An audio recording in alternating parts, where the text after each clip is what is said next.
Hey friends, are you ready for some Thanksgiving Day inspiration? Well, I have got a video with 4 of our family favorite Thanksgiving and holiday recipes. I have got 3 sides and a dessert that we always serve at Thanksgiving, Christmas, Easter, the holidays basically. And they are so good. And this video is in collab with Valerie Hargett and a lot of other creators. It's a Thanksgiving dinner collab. Lots of great food that you're going to get to check out and see if maybe you want to make for your Thanksgiving feast. Of course, I will link Valerie's channel and the playlist below so you can go show all of them some love and let them know that you're there. This is your first time joining in. My name's Susan and welcome. And don't forget to push that subscribe button so you don't miss any of the fun. Let me go ahead and get this ponytail up because we're about to be making some of our favorite Thanksgiving Day recipes. So come on, let's get some good cooking going on. And my baked mac and cheese recipe came from a crock pot mac and cheese recipe. I need 8 ounces of macaroni, a stick of butter, 2 cups cheddar cheese, 1 can evaporated milk, 1.5 cups milk, and 2 eggs. And I'll show you a trick to make this amazing. But the first thing I'm going to do is boil the mac and cheese. I've got the macaroni noodles already baked, and I'll let them set for just a little bit so they absorb some of the water. That way they'd puff up. And the next item I'm going to do is put a lot of the ingredients in this glass container. The secret to making this really good is putting the mixture in the microwave and warming it up. So I'm going to put the stick of butter in this. I'm going to put the evap milk in this.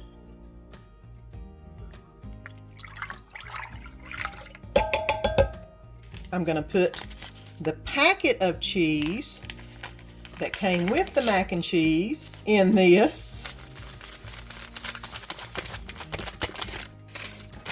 And 2 cups of cheddar cheese, which you know I get the big bags, in this. I did add a little bit of Colby Jack because I had it.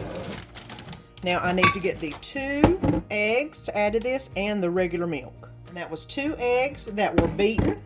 I added into the mix. And now I need to add my 1.5 cups of milk. All right. Now, what I'm going to do is kind of mix it around a little bit. And I am going to put it in the microwave for about a minute and let it heat up. That way it'll mix easier with the mac and cheese, and then I can put it in my container and get it baking. And I put all that into the microwave for 2 minutes, and the butter is just about completely melted. So now I can add the macaroni and cheese. Now I'm going to pour the macaroni into the mac and cheese mixture. I did drain it. And I'm still going to use a slotted spoon because it didn't get all the water out of there. But that way I can get as much water out as I can because I don't want it to be extremely watery. There we go. Now, I'm just going to mix all of this around so the mac and cheese gets mixed up with all the rest of the cheeses and the milks and stuff. Get it all the way down to the bottom. Pour it into this container, which is, I believe, an 8x8. I hope I don't splatter everything in the process. And it's right up to the top, which is fine. It's not going to bake up too much. Okay, now I'm going to put it on this sheet pan. So if it does boil over, I've got something to take care of it. And this will go in the oven as soon as it hits 350, which will be here in a second. And we'll bake it for 30 minutes. And I'll probably flip it at 15. Okay. This is ready to come out of the oven. Now, baked mac and cheese. You've got a little bit of the good crunchy brown. As you can see, it's bubbling all the way around the corners. And this is one of our holiday favorites. I do make it a couple other times a year, but not often. It is definitely a treat for the family whenever I do make it. I'm gonna go ahead and make some cheesy squash casserole, of course, my way. I have a basic recipe that I will go by, but I will tweak it the way I want to tweak it. So I'm gonna be adding some chicken stuffing, some cream of chicken soup, which I accidentally opened a minute ago, some onions and some squash, and a few other things. So let's come along while I make this cheesy squash casserole. I'm going to go ahead and chop up 4 squash. It calls for 6 medium squash. I got 4 decently sized ones and 1 nice large Vidalia onion, and then we'll get ready to put it all together. And I've got the squash and the onions cut up, and now I'm going to put them all in this glass container and put them in the microwave and let them cook in the microwave until they get completely cooked before I add the rest of the ingredients. Now I'm going to put a whole bunch of salt and pepper on it. And basically stir it up with my hands as best I can. And yeah, I got stuff falling out, but that's okay. Counter's clean.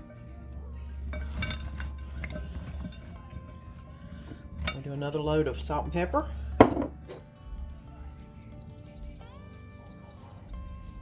And try to diversify up these onions, or spread them out, that is. All right. Now I'm going to add a little bit of water to the bottom. So that way we get about maybe half an inch or so on the bottom, completely watered up.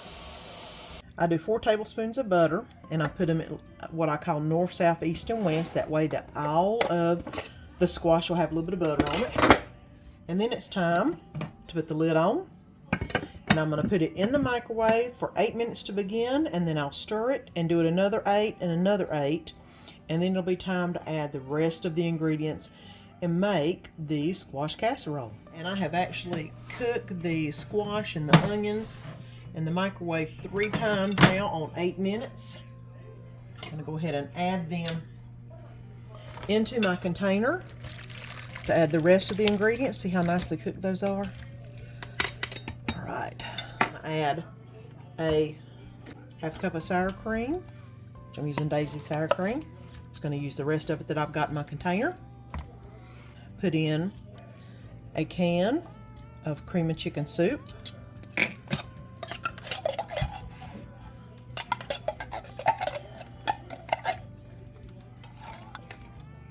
Half cup Parmesan cheese. I'm going to add in, it calls for 1 cup of cheddar, and you know me, I'll do Velveeta instead of cheddar any day. So I'm going to go ahead and put in 2 slices of Velveeta that I've cut up into little blocks. All right. Go ahead and mix this around a little bit so I can let that Velveeta cheese be melted in and the sour cream combine. Now I'm going to do about a cup of mozzarella is what it calls for.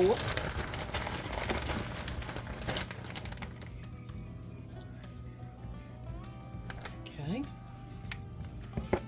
And let it start melting. Looks like it's melting really well together right now. I'm going to go ahead and add in the packet of chicken stovetop stuffing. And then mix all of it together. And I just want to basically mix all that stuffing to where all the juices get incorporated into the stuffing itself.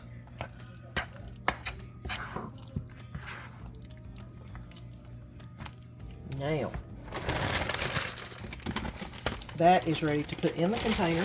And as soon as it hits 350, we're going to put it in the oven for about 30 minutes. Container I actually used in the microwave I'm going to go ahead and pour it all in.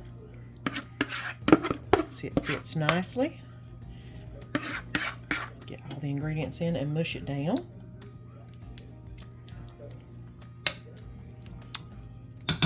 Now, as soon as the oven turns on 350, we'll put it in for 30 minutes. And here is the squash casserole, another family favorite.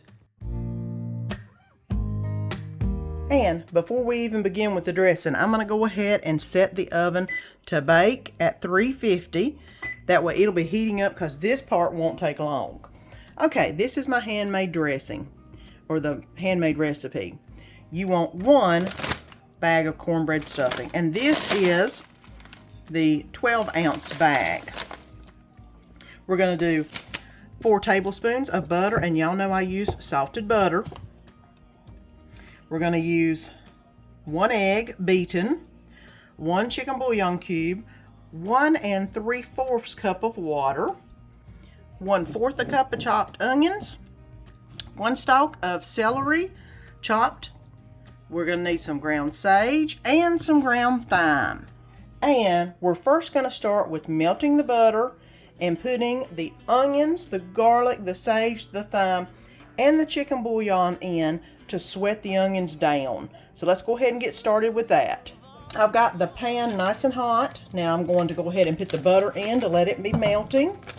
And like I said, we're going to go ahead and add the celery, onions, and the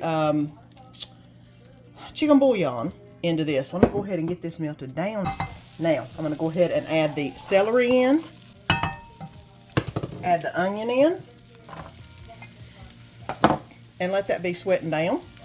I'm going to go ahead and also add the chicken bouillon in. Takes a minute for this to get softened up, so I'll go ahead and add it in this mixture, along with my other spices. I have left to add in 1/4 teaspoon of ground sage. And once you throw these spices in, it really smells the whole house up. Makes it smell like Thanksgiving, and it ain't Thanksgiving. And 1/4 teaspoon of thyme, which I've got to remember I got to buy some more, because I'm digging to the bottom of the barrel on this one. Here we go. All right. My camera wasn't exactly working right. I did add in the water and the beaten eggs into the mixture. And now I'm letting the pan heat back up because that water was cold enough to cool it off just a little bit. Now it's gotten back up to temp. It's hot and boiling a little bit. It's time to add the whole bag of stuffing mix. Now make sure that you stir this around real good. Get all of the moisture in through every little bit, and all of the onions and celery mixed into every little bit.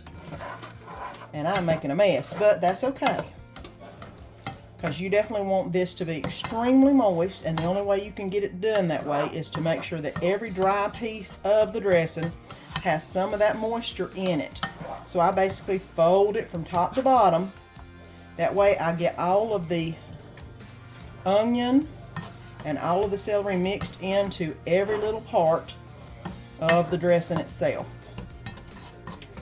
And there we go. Now it's time to put it in the pan and put it in the oven to bake. Now, here's the dressing. I'm going to go ahead and layer it into the pan.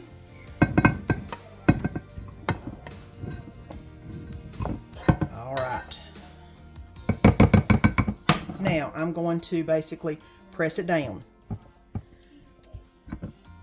That way it gets all nice and adhered to each other. So that way whenever you cut it, it won't be coming apart, and it's going to be all together. That in there. It's going to be all together and one nice big old layer of dressing. Now, what's the difference between stuffing and dressing? Well, if you were to put this inside the turkey, that would be considered stuffing because it would bake with the turkey juices. I, on the other hand, have always had dressing. Nany always made dressing, and she's the one who raised me, so this is what she always made. So we've got it nice and flattened out and ready to go into the oven for about 30 to 35 minutes. And you get yours as brown or as not brown as you want it, as long as everything is nice and put together. That's all that matters. The top doesn't have to be that crunchy unless you want it that crunchy. And here's the homemade dressing. You've got to give it a try, guys. It is amazing. Okay, everybody, let's get started on the banana pudding. Here is the handwritten recipe. We need 2 bananas, 2 cups of milk, 3/4 a cup of sugar, 1 tablespoon of flour, 1 teaspoon of vanilla, and 2 eggs. What I'm going to do first is go ahead and layer the bananas and the Nilla wafers in the baking dish, and then we'll put everything on the oven that needs to be heating up. We're going to layer 1 layer of Nilla wafers. We're going to cut up 1 banana into slices and then lay that on top of the Nilla wafer. And we're going to do 1 more layer of vanilla wafers and another layer of bananas. And then we'll put the top layer of Nilla wafers. And then you'll see whenever we pour the rest on top. Now we're going to make the pudding part of it. 2 cups of milk.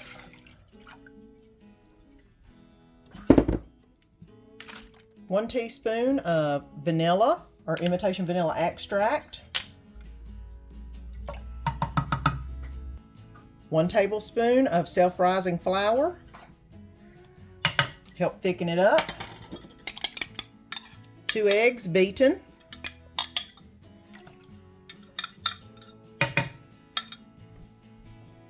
And 3/4 cup of sugar. All right, you're going to turn that on medium heat and you're going to whisk. For one thing, you don't want the milk to scald. The other thing is you don't want the eggs to scramble in the pot and you have some eggs in with your mixture.